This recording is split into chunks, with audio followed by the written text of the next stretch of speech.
एक छोटे से गांव में एक मछली व्यापारी था जिसका नाम रामू था। वह बहुत लालची था और सोचता था कि वह सबसे ज्यादा पैसे कमाएगा। रामू ने कई सारी मछलियों को खरीदा और बेचने की व्यवस्था की, जिससे उसने बहुत अधिक मुनाफा होना था। रामू जानता था कि लोगों को जो मछलियां सबसे अधिक पसंद आती है उन्हें ज्यादा पैसे में बेचता था। इसलिए वह लोगों से मछलियों का बेहतर कीमत मांगता था और सड़े हुए मछलियों को भी महंगे दाम में बेचता था। वह लोगों से ज्यादा पैसे कमाने के लिए अपने गंदे उपायों का इस्तेमाल करता था। एक दिन रामू ने अपनी दुकान में जोड़ीदारियों की बजाय उबली हुई मछलियों की बिक्री करने का निर्णय लिया। वह लोगों को बताता था कि उबली हुई मछलियां सेहत के लिए बहुत अधिक फायदेमंद होती हैं और इसलिए वह उन्हें ज्यादा मूल्य में बेचेगा। लोग उसकी बातों में आ गए और वह अपने उबली हुई मछलियों की बिक्री शुरू हो गई और लोग इसमें रुचि लेने लगे। लेकिन उन्हें यह नहीं पता था कि रामू अपनी दुकान में सच में उबली हुई मछलियों की बिक्री नहीं कर रहा था। वह सच में साबुन और पानी के इस्तेमाल से मछलियों को उबलता था और उन्हें उबली मछलियों के रूप में बेच रहा था। इस तरह रामू के उपायों से लोग अस्वस्थ होने लगे और इस वजह से उनकी डिमांड में कमी आने लगी। इसके बावजूद रामू अधिक पैसे कमाने के लिए और अधिक दलाली करने लगा। एक दिन उसके दुकान में एक ग्रामीण महिला आई और उससे मछलियों की खरीद करने के बाद रामू ने उसको ज्यादा मूल्य में मछलियां बेची। लेकिन महिला ने उसे धोखा देते हुए उसकी धोखाधड़ी का राइजगार बताते हुए उसे फंसा दिया। रामू धमकी देने लगा, लेकिन महिला उसके सामने नहीं डरी। महिला ने अपनी बात अंग्रेजी में बताई, जिससे रामू को समझ में नहीं आया और वह उसे छोड़ दिया। रामू अब थक गया था। उसने एक बार फिर सोचा कि वह उबली हुई मछलियों को बेचकर पैसे कमा रहा है, लेकिन अस्वस्थ लोगों की वजह से वह एक अपमानित व्यक्ति बन गया है। उसने फिर से सोचा कि उसकी दुकान में उबली हुई मछलियों को बेचने से बेहतर होगा कि वह अच्छी गुणवत्ता की मछलियां लेकर अपनी दुकान में बेचे। रामू ने अपनी दुकान को बदल दिया और अब वह उच्च गुणवत्ता की मछलियां बेचता था। लोग अब उसकी दुकान से मछलियां नहीं खरीदने लगे और उसकी दुकान में कोई नहीं आने लगे। रामू ने जो उपाय किया था उससे उसे अधिक दुकान से लोग दूर भागते थे।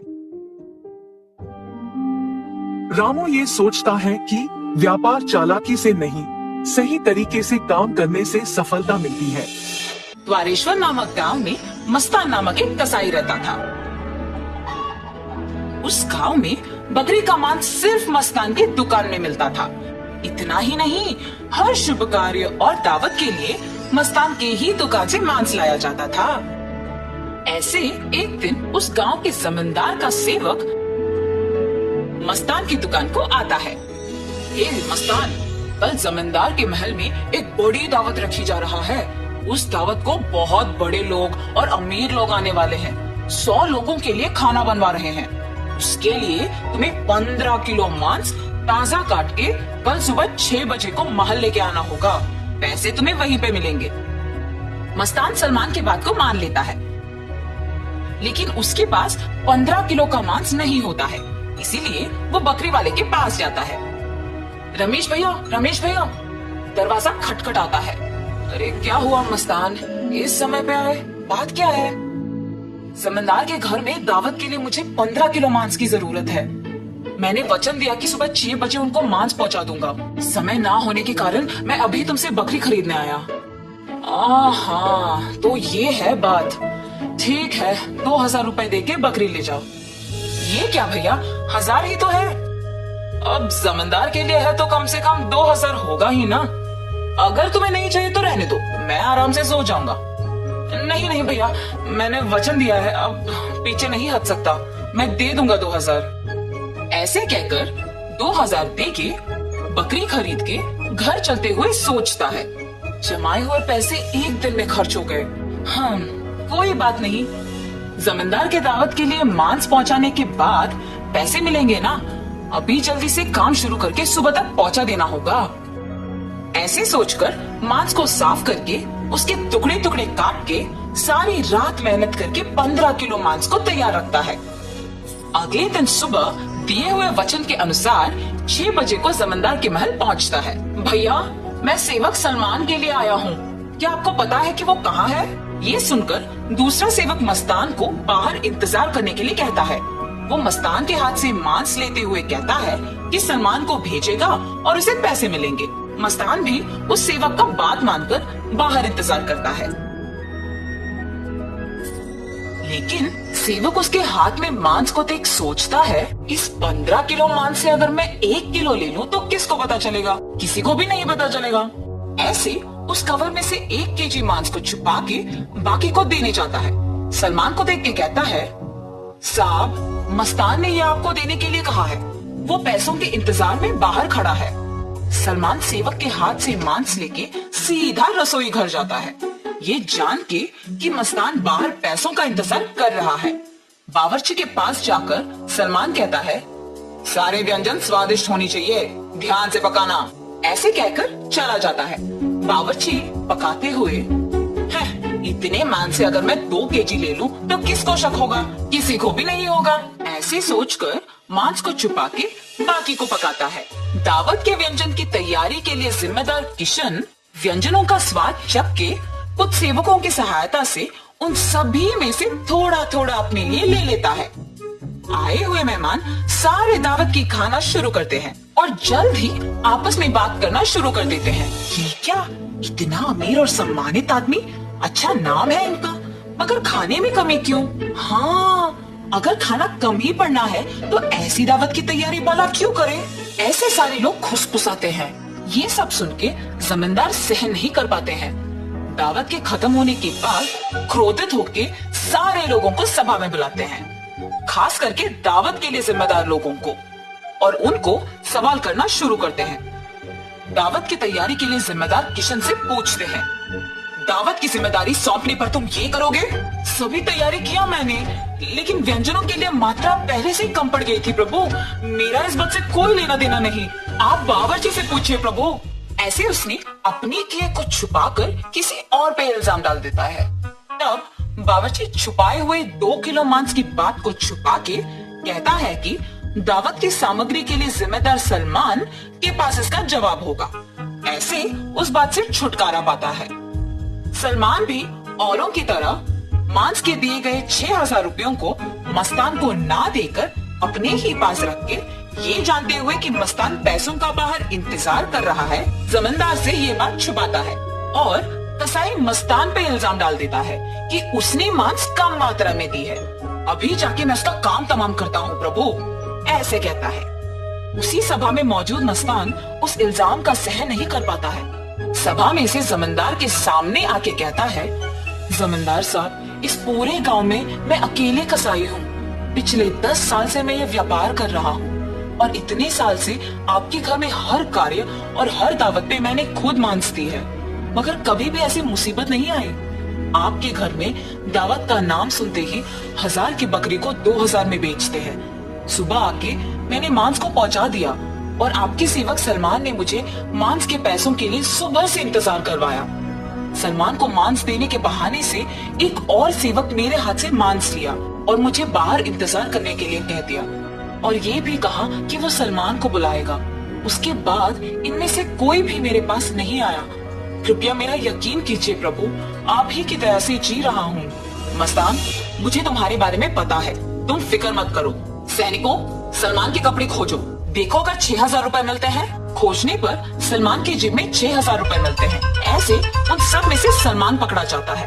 और इतना ही नहीं, किशन जिन सेवकों की सहायता से सभी व्यंजनों से थोड़ा अपने लिए ले लेता है, उनमें से एक सहायक जमींदार को सच कह देता है। बावर्ची का झूठ बैग में रखे मांस कोई सेवक को मिलने पर बाहर आ जाता है और पहला सेवक जिसने 1 किलो छुपा लिया, उसने डर के मारे अपनी गलती मान ली। तब जमींदार सभी को दंडित करते हैं और मस्तान को उसके पैसे 6000 दे देते हैं और ये भी कहते हैं कि वो मस्तान के लिए हमेशा रहेंगे। तो इस कहानी का नैतिक क्या है? गलती का सजा मिलेगी ही मिलेगी, इसीलिए ईमानदारी से जीना ही अच्छा है। एक समय में एक गांव में वीरेंद्रा नामक एक बड़े आदमी रहते थे। वो बूढ़ा आदमी उसके बेटे रोहित, बहू सरला और पोता रोशन के साथ एक छोटे से घर में रहता था। रोहित उसी गांव में खुद के एक व्यापार करता था। उसमें चिकन रोल्स और एग रोल्स बनाकर उन्हें बेचता था और उसके द्वारा आए हुए पैसों से उसके परिवार का देखभाल करता था। एक दिन वो हमेशा की तरह चिकन रोल्स बना के बेचने लगता है। चिकन रोल, गर्मा गर्म चिकन रोल, स्वादिष्ट चिकन रोल, आइए बाबू आइए, ऐसे जोर जोर से चिल्लाते हुए आते जाते लोगों को वो पुकारता था। एक दिन उसके पिता उसके दुकान जाते हैं। बेटा रोहित, मुझे बहुत भूख लग रहा है। बहू ने अब तक घर में कुछ बनाया नहीं और मैं रुक नहीं पा रहा हूँ, इसलिए मैं यहाँ आया हूँ। अगर आपको इतना भूख लग रहा है तो घर पे खाना चाहिए था। अगर बहू ने कुछ बनाया नहीं तो रुक लेना था, लेकिन ऐसे दुकान आ जाना क्या है? आप क्या समझ रहे थे पापा? आप वहाँ खड़े होकर मेरा समय वृथा मत कीजिए, चलिए घर चले जाइए। उसके बेटे के ऐसे बात करने के कारण वो निराश होकर वहाँ से उसके घर चले जाता है। अपने बेटे और बहू को उनकी तरफ ऐसे बर्ताव करते हुए देख और बिल्कुल भी गौरव से पेश आते हुए ना देख वो बूढ़े आदमी बहुत बुरा मानते थे। इतना हो जाने के बाद भी वो घर छोड़कर इसीलिए नहीं जाते थे क्योंकि उनको बेटे पे बहुत प्यार था, इसलिए वो सहते हुए वो गम में ही जी लेते थे। दूसरी तरफ रोहित को उसके बेटे रोशन से बहुत प्यार था। वो अपने बेटे को बहुत लाड करता था और जो भी उसको पसंद था वो हमेशा उसको देता था और उसका सारा खाली समय वो सिर्फ अपने बेटे से खेलते हुए बिताता था। एक दिन अचानक रोशन को बुखार आता है और जब रोहित को ये बात पता चलता है तो वो अपना दुकान, व्यापार सब छोड़कर घर जाके सिर्फ उसके बेटे के ख्याल रखने में लगे रहता है। वो दुकान ना जाकर सिर्फ घर पे रह के उसके बेटे का देखभाल करते हुए उसी के बारे में सोचते हुए दुख में ही बैठे रहता है। उसे ऐसे दुखी देख उसके पिता रोहित के पास जाकर ऐसे कहते हैं, बेटा रोहित, फिक्र मत करो, रोशन को बुखार आया है, वो ठीक हो जाएगा बेटा। पापा, आपको क्या पता, बुखार है, कम हो जाएगा, यही कहना है आपको, जैसे आपको सब कुछ पता है। ऐसे वो गुस्से में उसके पिता से बात करता है। हाँ, मैं तो अपने बेटे को ऐसे दुखी नहीं देख पा रहा था, इसीलिए उसके पास जाकर मैंने ऐसे कहा, लेकिन मेरे बेटे ने मुझे कभी समझा ही नहीं, इसलिए वो गुस्से में बात करता है हमेशा मुझसे। एक समय में मैंने भी अपने बेटे का ऐसे ही ख्याल रखा था, लेकिन अब तो मेरा बेटा मुझसे बात भी नहीं करना चाहता है। ऐसे सोचते हुए वो बहुत दुखी होता है और उसके बेटे पे प्यार को अपने ही अंदर रख के वो वहाँ से चले जाता है। अगले दिन भी रोहित के बेटे का बुखार कम नहीं होता है और इसी कारण रोहित उसके बेटे को लेकर उसके घर के बाहर बैठ के उसको देख के दुखी होते रहता है। ऐसे जब बाप बेटे दोनों वहाँ पे बैठे थे, उनसे कुछ ही दूर में दीवार पे एक कौवा बैठा था। उसे देख वीरेंद्रा ऐसे पूछता है, बेटा रोहित, वो दीवार पे क्या बैठा है? मुझे ठीक से दिखाई नहीं दे रहा है, तुम बताओगे? पापा, वो कौवा है। बेटा, शायद वो कौवा नहीं है, ठीक से देखो। आपको तो दिखाई नहीं देता है, जब मैं कह रहा हूँ कि वो कौवा है तो आप मान क्यों नहीं लेते हो? एक और बार मत पूछेगा, वो कौवा ही है। ऐसे उसके गुस्से में जवाब देने के बावजूद उसके पिता फिर से पूछते हैं कि वो क्या है। पापा, आपको कितने बार बताऊं मैं, वो कौवा है, कौवा है, कौवा है। आपने अगर एक और बार पूछा तो अच्छा नहीं रहेगा। ऐसे वो और गुस्से में जवाब देकर उठकर वहाँ से चले जाता है। उसके बेटे को वहाँ से उठ के चले जाते हुए देख वो और भी दुखी होते हैं। ऐसे कुछ दिन बीत जाते। एक दिन रोहित अपने बेटे को उठाकर खेलते हुए उसके घर के सामने रहता है और ठीक तभी उसके घर के दीवार पे एक कौवा आता है। पापा, पापा, वो दीवार पे क्या है? बेटा, उसको कौवा बुलाते हैं। पापा, पापा, वो क्या है? उसे क्या बुलाते हैं? बेटा, उसे कौवा बुलाते हैं। पापा, वो क्या है? बेटा, उसे कौवा बुलाते हैं। तुम भी उसे बुला सकते हो, चलो बुलाओ कौवे को तुम्हारे पास।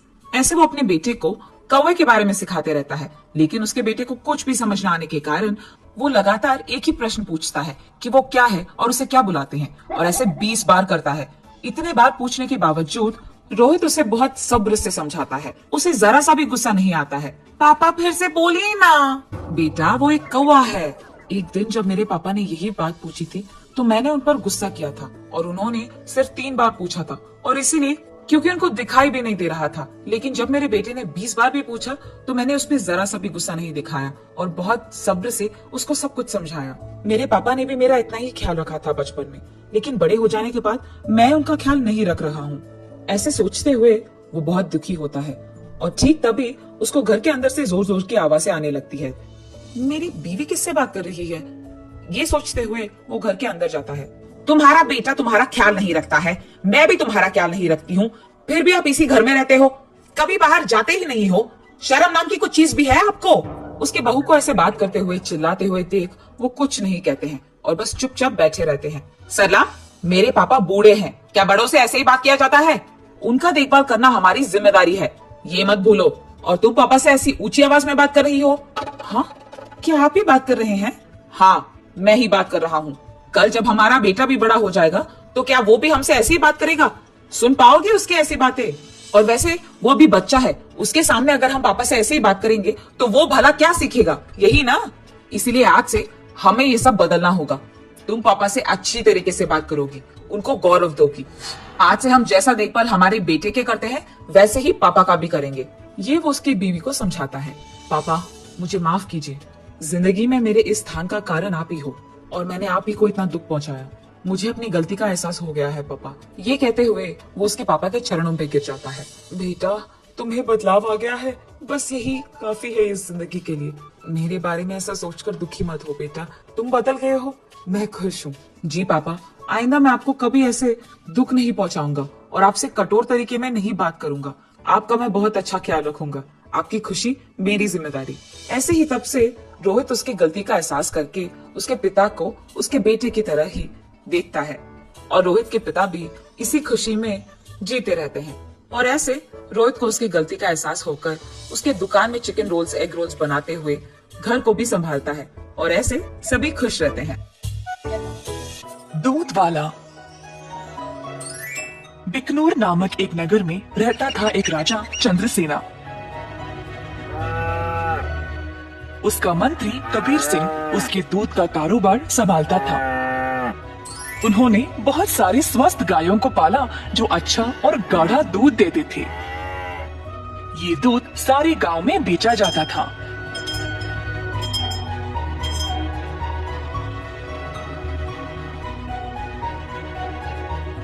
कबीर सिंह खुद सब कुछ संभालता था। कबीर सिंह की पीढ़ी भी महाराजा के लिए काम करते आ रहे थे और इस वजह से चंद्रसेना उसका बहुत आदर करते थे। कबीर सिंह ने भी राजा को कभी भी निराश नहीं किया। सारे गांव में उसका अच्छा नाम था। हर रोज कबीर सिंह खेत पर जाता था। उसने बहुत लोगों को काम पे रखा गायों की देखभाल के लिए, ताकि वे अच्छे से खाए और सेहतमंद रहे। गायों को घास चराने के लिए वह दिन में कम से कम 2 बार भेजता था।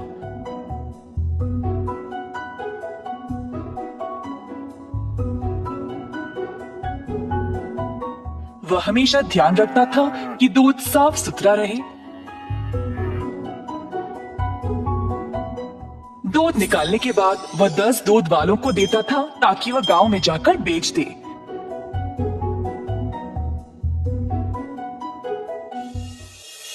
दूध वाले कबीर सिंह को पैसे देते थे और कबीर जाकर चंद्रसेना को। चंद्रसेना ने देखा कि कैसे कबीर ईमानदारी से काम करता था और उस पे पूरा भरोसा रखा। महाराज कबीर के साथ अच्छा बर्ताव करते थे और कबीर राजा के बारे में भी अपनी बहनों को बताया करता था। एक दिन जब कबीर घर वापस आया तो उसने अपने बहनों को बहुत गुस्से में और परेशानी में देखा। क्या बात है, तुम सब इतने गुस्से में क्यों हो? हम तीनों की उम्र हो गई है शादी के लिए, पर क्या फायदा, शादी के लिए पैसे ही नहीं है। कपड़े और गहनों को छोड़ो, हमारे पास खाने पीने के लिए पैसे काफी नहीं है। मैं तुम लोगों के लिए ही इतना मेहनत करता हूँ, अगर इससे भी खुश नहीं हो तो मेरी सारी मेहनत ही बेकार हो रही है। आप तो महाराजा के मंत्री हो ना, पर आप अपनी आमदनी किसी भी जरूरतमंद को दे देते हो और आप दूध का कारोबार भी संभाल रहे हो ना अकेले, उसमें भी कोई मुनाफा नहीं मिल रहा है आपको। ऐसा क्यों? शायद हमारी कोई फिक्र नहीं है इसीलिए। तीनों बहनें रोने लगी और कबीर को बहुत बुरा लगा। अब तुम सब मत रो, मुझे बर्दाश्त नहीं होता। अब बोलो मैं क्या करूं? मैं वही करूंगा। वैसे आपको ज्यादा कुछ करने की जरूरत नहीं, आप दूध का सारा कारोबार संभालते हो ना। अगर आप उसमें थोड़ा पानी मिलाकर बेचोगे तो आप ज्यादा बेच पाओगे। हाँ, और अधिक दूध से आप ज्यादा मुनाफा भी कमा सकते हो। पर ये तो धोखा हुआ, मैं राजा के साथ ऐसा नहीं कर सकता। कबीर सिंह ने ऐसा करने से मना कर दिया था, पर उसकी बहनों ने उसको भावुक करके जैसे तैसे उससे ये काम करवा ही दिया। कबीर सिंह अक्सर कमाए गए पैसे राजा को देता था और बाकी के पैसे अपनी बहनों को देने लगा। मुझे ऐसा करना नहीं पसंद, ये आखिरी बार है, इसके बाद मुझे ये सब करने के लिए नहीं बोलना। कबीर की बातें सुनकर बहनों ने उसको पैसे वापस किए और घर छोड़कर जाने का नाटक करने लगे। कबीर के पूछने पर तीनों ने धमकी दी कि वे घर छोड़कर चले जाएंगे। मजबूर होकर कबीर को उनकी बात माननी ही पड़ी। कमाए गए पैसे राजा को देकर अधिक पैसे अपनी बहनों को देने लगा। ये सिलसिला कई दिनों तक चलता रहा। कुछ ही समय में कबीर की बहनें नए नए साड़ियां और गहने खरीदने लगे और अच्छा खासा खाने भी लगे। उनकी जिंदगी ही बदल गई। घर पर बैठे बिना तीनों सच धज के बाहर घूमने लगे, सबके आगे दिखावा करने के लिए।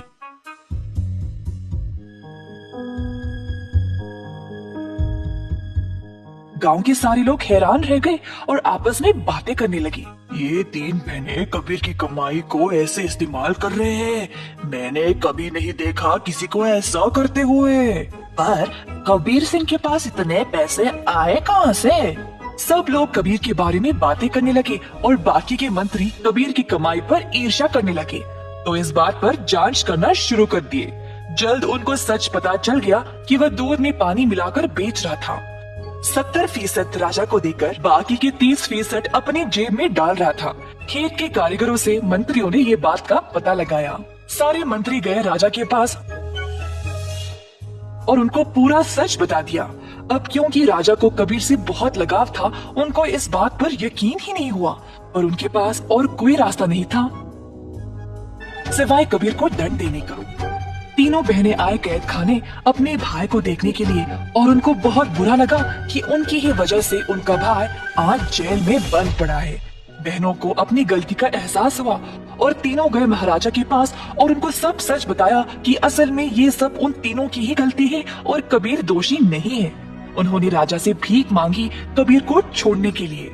जब राजा ने ये सब सुना तो उन्होंने तीनों बहनों को भी कबीर के साथ कैद खाने में ही डाल दिया और कहा, दंड केवल गलत करने वाले को ही नहीं, गलत सोचने वाले को और गलती में हिस्सा लेने वाले को भी मिलनी चाहिए।